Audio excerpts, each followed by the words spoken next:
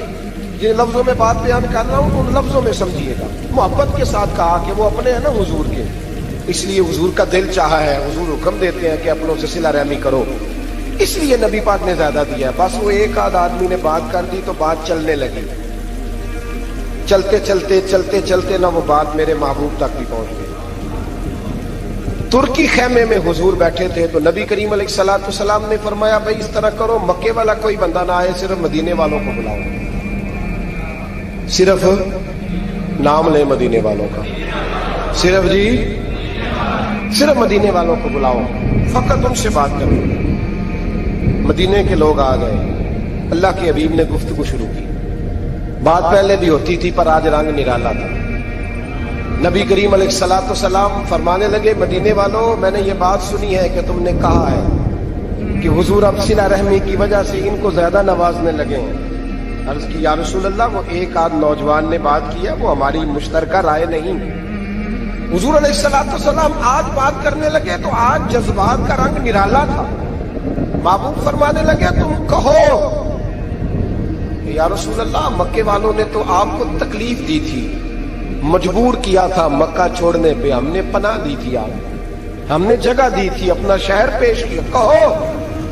مدینے کے لوگ رونے لگے, عرض کرنے لگے حضور ہم کون ہوتے ہیں اللہ کے نبی کے لیے کوئی چیز دینے والے, تو اللہ رسول کا احسان ہے کہ آپ یہاں آئے.